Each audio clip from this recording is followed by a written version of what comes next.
ఇప్పుడు ఏంటంటే switch on చేస్తే ఫుడ్ దగ్గర నుంచి వాటర్ దగ్గర నుంచి ఎవ్రీథింగ్ మన చేతుల్లో, ఫ్యాన్ కూడా, ఏసీ రిమోట్ ఎవ్రీథింగ్ మన చేతుల్లో ఉంది. కాబట్టి మన బాడీని ఏమి ఉపయోగించకపోవడం వల్ల ఈ డీజనరేషన్ అనేది ఎక్కువగా చూస్తుంది, ఇన్ఫ్లమేషన్ అనేది ఎక్కువ చూడడం వల్ల ఆస్టియోఆర్థరైటిస్ మోస్ట్ కామన్ అయింది. కాబట్టి దాన్ని మీరు ఇంకొకటి చెప్పారు ఇప్పుడు, అంటే స్టేజ్ని బట్టి ట్రీట్మెంట్ ఉంటుంది అని అన్నారు. Second, third, fourth. అంటే ఆయుర్వేదంలో ఏ స్టేజ్లో వచ్చినా కూడా మీరు దాన్ని చేస్తాను, ట్రీట్మెంట్ చేయగలరు. నేను 4th స్టేజ్లో వాళ్ళు కూడా నా దగ్గర ఇంకా బయట సర్జరీస్ ఇంకా మీకు సూట్ అవ్వదమ్మా, ఇంకా అసలు కార్టిలేజ్లో ఏమి బలం లేదు, జాయింట్స్లో బలం లేదు, సర్జరీ చేసిన సక్సెస్ అవ్వదని చెప్పేసి చెప్తూ ఉంటారు. ఇంకోటి ఏంటంటే ఆర్థరైటిస్తో పాటుగా ఆస్టియోపోరోసిస్ అనేది కూడా ఈ రోజుల్లో మోస్ట్ కామన్. అంటే బోన్స్ పెళుసు పారిపోవడం అంటారు కదా, అలాంటి వాళ్ళకి సర్జరీ చేసినా కూడా సర్జరీ సక్సెస్ అవ్వదు, సర్జన్స్ కూడా చేయటం లేదు. అలాంటి వాళ్ళు చేస్తే రిస్క్ అని చెప్పేసి, ఎందుకంటే ఆ బోన్స్ వాళ్ళు పెట్టేటువంటి ఇంప్లాంట్స్ కూడా అలా ఆస్టియోపోరోసిస్ ఉన్న వాళ్ళకి సరిగ్గా సెట్ అవ్వన్నమాట. ఓకే, అలాంటి వాళ్ళకి మనం ట్రీట్మెంట్ చేయడం ఆస్టియోపోరోసిస్ తగ్గిస్తాం, ఆస్టియోఆర్థరైటిస్ తగ్గిస్తాం. సర్జరీ చేయించుకుని కూడా సఫర్ అవుతున్న వాళ్ళు, పెయిన్స్ తోటి సఫర్ అవుతున్న వాళ్ళు, సర్జరీ ఫిట్ అవ్వలేదనో ఏవో రకరకాలుగా ఉంటాయి కదా, అలాంటి వాళ్ళు కూడా నా దగ్గరికి వచ్చి మళ్ళీ ట్రీట్మెంట్ తీసుకుంటారు. మీరు అడిగినట్టు 4th స్టేజ్ కూడా సర్జన్స్ ఇంకా వద్దు, సర్జరీ వద్దు అని చెప్పిన వాళ్ళకు కూడా మన దగ్గర ట్రీట్మెంట్స్ చేస్తూ ఉంటాయి. ఇమీడియట్గా పెయిన్ తగ్గడం అనేది వాళ్ళకి చాలా రిలాక్సింగ్ ఉంటుంది, 2-3 daysలో ధైర్యం అనేది వస్తుంది అనమాట. ఇంకా నాకు పర్వాలేదు, ఏమీ లేదనుకున్నాను, ఆల్టర్నేటివ్ లేదనుకున్నాను అనే ఫీలింగ్తో ఉంటారు కదా. సో అందుచేత మనం చేసే వీడియో ఏంటంటే అవేర్నెస్ కోసమే ఎక్కువగా చేస్తాం. ఇంకా హెల్త్ గురించి అవేర్నెస్ వస్తే మీ చిన్న ఏజ్ వాళ్ళు కొంచెం ముందు నుంచి ప్రివెంటివ్ కేర్, కొంచెం యోగా చేసుకోవడం, కొంచెం వాకింగ్ చేసుకోవడం, సన్లైట్ కేర్ తీసుకోవడం, ప్రాణాయామ చేసుకోవడం, ఫుడ్లో కొంచెం బి కాంప్లెక్స్, వైటమిన్ డి బాగుండేలా చూసుకోవడం, ఇలాంటివన్నీ కూడా, రాగి జావ తీసుకోవడం, రాగి పిండి వాడడం వలన వాళ్ళకి బోన్స్లో ఇది డ్రైనెస్ తగ్గుతుంది అనమాట. సో దాంతోపాటుగా దొరికితే ఆవు పాలు లాంటివి వాడుకోవడం, ఇలాంటివి. నువ్వులు మెయిన్ ఇంపార్టెంట్, నువ్వుల నూనె వాడుకుంటూ ఉండడం వలన తప్పనిసరిగా వాళ్ళకి ప్రివెంటివ్ కేర్గా ఉపయోగపడుతుంది. అంటే ఈ ట్రీట్మెంట్స్తో పాటు మెయిన్గా కార్టిలేజ్ కావచ్చు, ఆ ఫ్లూయిడ్ కావచ్చు, మళ్ళీ రీకన్స్ట్రక్ట్ అవ్వడానికి, బిల్డ్ అవ్వడానికి ముఖ్యంగా ఎటువంటి ఫుడ్స్ తీసుకోవాలి అంటారు? అది ఇప్పుడు చెప్పాం కదమ్మా, రాగి జావ తీసుకోవడం, నువ్వుల నూనె. ప్రతి పేషెంట్స్కి చెప్పేది ఏంటంటే ప్రొద్దున్నే లేచిన వెంటనే మంచినీళ్ళు తాగుతాం కదా, ఒక 2-3 glasses ఆఫ్ వాటర్. అది అయిపోయిన వెంటనే నువ్వులు కొంచెం, మళ్ళీ అవి కూడా తెల్ల నువ్వులు దొరుకుతున్నాయి. అంటే మనకు వైట్ రైస్ అలా కాకుండా కొన్ని రత్నదీప్ లాంటి సూపర్ మార్కెట్లు ఏంటంటే కొంచెం బ్రౌనిష్గా ఉంటాయి, అంటే మనకు ముడి బియ్యం కలర్లో ఉంటాయి. అలాగా వాటిలో ఏంటంటే ఎక్కువ ఆయిల్ కంటెంట్ ఉంటుంది, ఫైబర్ కూడా బాగుంటుంది, అది మంచిది అనమాట యాక్చువల్గా. సో అవి దొరికినప్పుడు ఒక 1 కేజీనో తీసేసుకుని, ఎలా తీసుకోవచ్చు? ప్రొద్దున్నే లేచిన వెంటనే 1 స్పూన్ నువ్వులు నోట్లో వేసుకుని అవి అలా నెమ్మదిగా నవ్వులుతూ ఉండాలి. అంటే బ్రష్ చేసుకున్న వెంటనే ఇక మనం ఏంటంటే అది కూడా పార్ట్ ఆఫ్ ది ట్రీట్మెంట్ లాగా నవ్వులుతూ ఉంటే కొంతసేపటికి మనకి నోరంతా కూడా ఆయిలీగా అనిపిస్తుంది.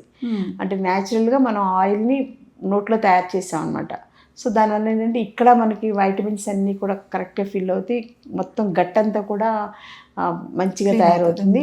తర్వాత థర్డ్ పాయింట్ ఏంటంటే అది డైరెక్ట్గా మనకి బాడీలోకి అబ్జార్ప్షన్ ఈజీగా ఉండి ఈ ఆస్టియోఆర్థరైటిస్ రాకుండానే పనికి వస్తుంది. పేషెంట్స్ కూడా కంపల్సరీ ఎట్ ఏ టైం నవిలి మింగేయకుండా కొంచెం నిదానంగా నవ్వులతో అందరూ నువ్వులు ఉండలు తినొచ్చా అని అడుగుతారు. వెంటనే ఇమీడియట్గా అడిగేది అది. నువ్వులు ఉండలు అయితే తీగా ఉంటాయి కదా, నవిలి ఈ నోట్లో పెట్టుకుని ఈజీ కదా తినడం అంటారు. కానీ నేను దాన్ని ప్రిఫర్ చేయను, ఎందుకంటే స్వీట్తో కలిసి అది నోట్లోకి వెళ్ళిపోద్ది, మింగేస్తాం ఆటోమేటిక్గా, ఎంతసేపు నమలడానికి ఛాన్స్ ఉండదు. పక్కన బెల్లం కదా, అదేమో కరిగిపోయి వెళ్ళిపోతూ ఉంటుంది, ఇది కూడా వెళ్ళిపోద్ది ఆటోమేటిక్గా. అలా కాకుండా మనం నోట్లో వేసుకుని నవ్వులుతూ ఉంటే అందులో ఆయిల్ కంటెంట్ మనకి చాలా బాగా పనిచేస్తుంది అనమాట. మనకి ఎలా అయితే ఎద్దు కట్టి గానుగులో నూనె ఎలా వస్తుందో అలా మన నోట్లోనే పళ్ళతోటి నవ్వడం వల్ల వస్తుంది అనమాట. సో ఇది బెస్ట్ నా ఎక్స్పీరియన్స్ మీద చెప్తున్నాను. ఇవన్నీ ఎక్స్పీరియన్స్ మీద చెప్పడం వల్ల ఏంటంటే పేషెంట్స్కి కరెక్ట్గా అర్థం అవుతుంది. ఏదో నువ్వు వేసేసుకో, నువ్వు చేసేసుకో, ఈ మందులు వాడేసే, ఇంజెక్షన్ చేయించేసుకో అని చెప్తే అది కరెక్ట్గా వాళ్ళకి రీచ్ అవ్వదు.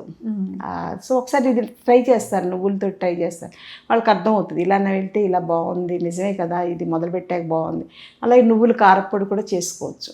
నువ్వులతోటి ఎక్కువగా నువ్వులు ఎక్కువ వేసి, వెల్లుల్లిపాయలు ఎక్కువ వేసి కారప్పొడి చేసుకుంటే ఆ కారప్పొడిలో కొంచెం నువ్వుల నూనె వడ్డించుకుని తినొచ్చు.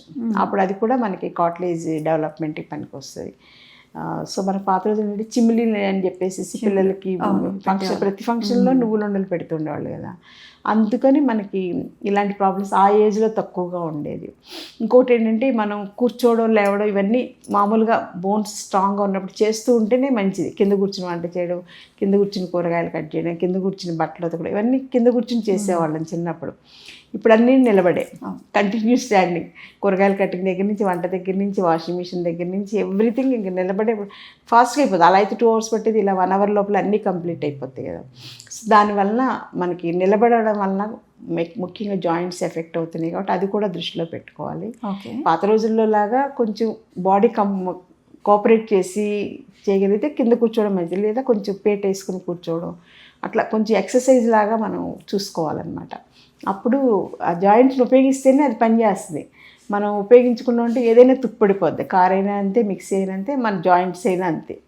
అందుకని అన్నీ కూడా మనం జాయింట్స్ అన్నీ కూడా ఎక్సర్సైజ్ ఉండేలాగా ఇంట్లో పనులు చేసుకోవాలి. జస్ట్ వార్మప్స్ ఉంటాయి, ఇలాగా యోగా చేసేటప్పుడు ముందు వార్మప్స్ చేయిస్తాం. అలాంటి అన్ని జాయింట్స్ ఇన్వాల్వ్ అయ్యేలాగా ఎక్సర్సైజ్లు ఉంటాయి అన్నమాట. ఇలా చేస్తే ఈ మోచేయి దగ్గరికి, ఇలా చేస్తే షోల్డర్ దగ్గరికి, ఇట్లా అన్ని, ఇలా నడుంకి ఇలా ట్విస్టింగ్, అలాగే పాదాలకు కూడా చేసుకోవచ్చు. అలా అన్నీ కూడా చేసుకొని కొంచెం కొన్ని యోగాసనాలు కూడా స్పెషల్గా ఆస్టియోఆర్థరైటిస్కి బాగా పనిచేస్తాయి. నౌకాసనం అని ఇలాంటివి, అలాంటివి సింపుల్గా ఉంటాయి, ఏం పెద్ద కష్టమైనవి కాదు. ఈ ట్రీట్మెంట్ అయిపోయిన తర్వాత వాళ్ళు క్యూర్ అయిన తర్వాత మళ్ళీ నార్మల్గా వాళ్ళ డైలీ లైఫ్ స్టైల్, వాళ్ళ పనులు వాళ్ళు హ్యాపీగా చేసుకోవచ్చు.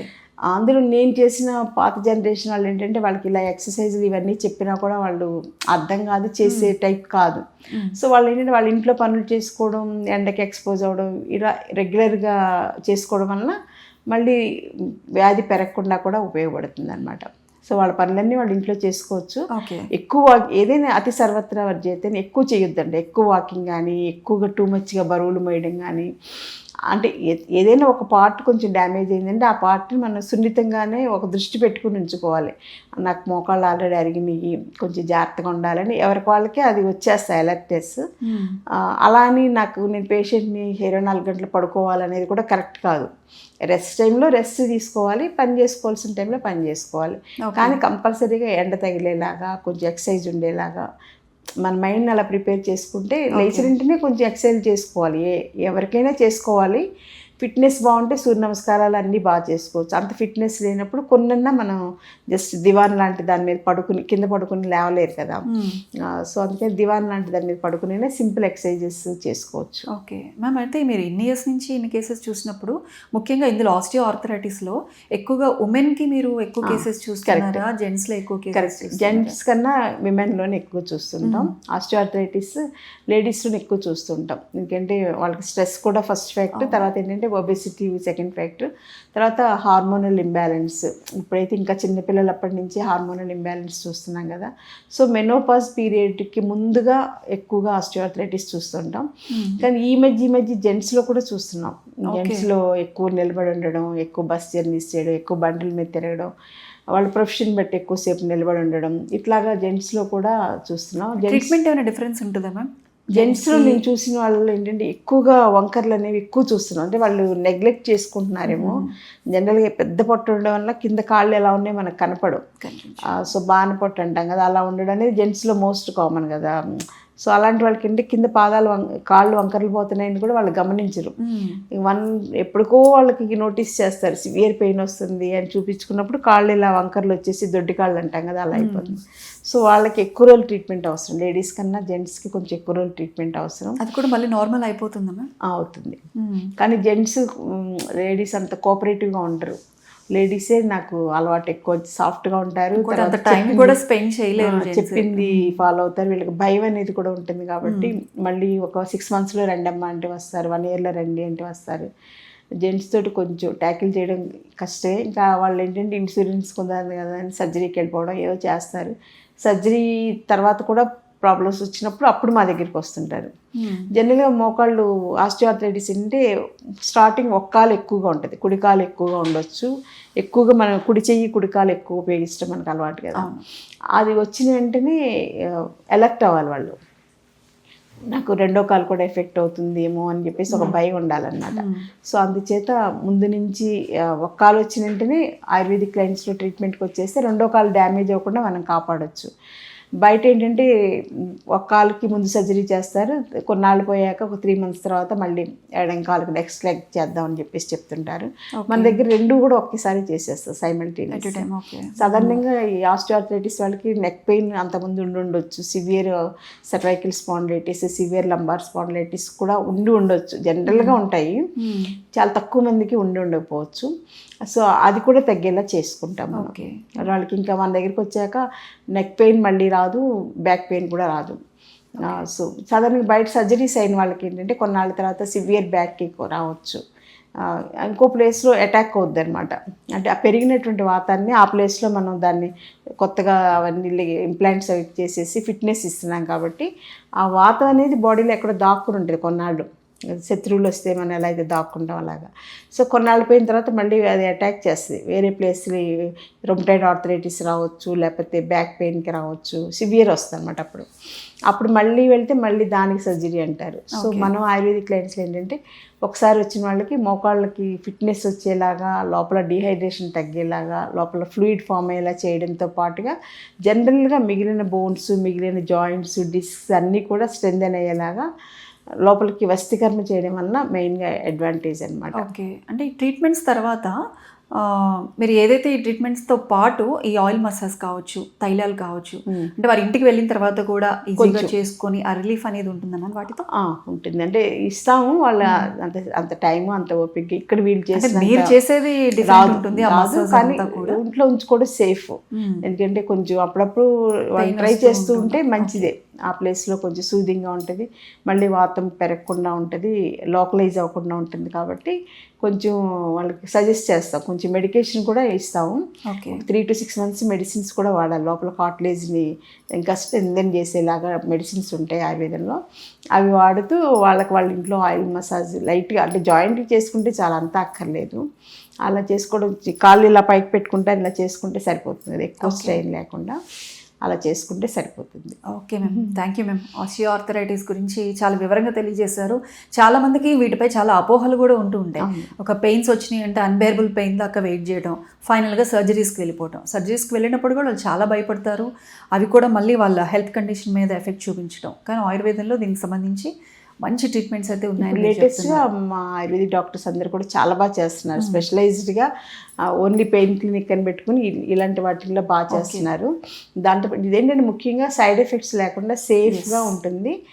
మెడిసిన్స్ వలన సైడ్ ఎఫెక్ట్స్ ఉండవు, అందులో స్టెరాయిడ్స్ అలాంటివి ఉండవు. కాబట్టి పెయిన్ కిల్లర్స్ వలన కూడా ఇప్పుడు క్యాన్సర్ వస్తుందని చెప్పేసి డాక్టర్స్ రీసెర్చ్లో చెప్తున్నారు. కాబట్టి అలాంటివి ఏమీ లేకుండా సేఫ్గా మనకి ఇంట్లో పాలకూర, గోంగూర అలాంటి ఆయుర్వేదిక్ హెర్బ్స్ని వాడుకుంటూ, ఇంటర్నల్గా వాడుకుంటూ, ఎక్స్టర్నల్గా ట్రీట్మెంట్స్ చేసుకుంటూ, వస్తికర్మ చేయించుకుంటే మళ్ళీ రీఅకరెన్స్ లేకుండా సేఫ్గా వాళ్ళ ఇంట్లో పనులు వాళ్ళు హ్యాపీగా ఉండొచ్చు. థ్యాంక్ యూ మ్యామ్, చాలా వివరంగా అందరికీ అర్థమయ్యేలా తెలియజేశారు. Thank you so much. Thank you. ఇది ఇవాళ 99 TV హెల్త్. మరో ఎపిసోడ్లో మళ్ళీ కలుద్దాం. Until then keep watching 99 TV.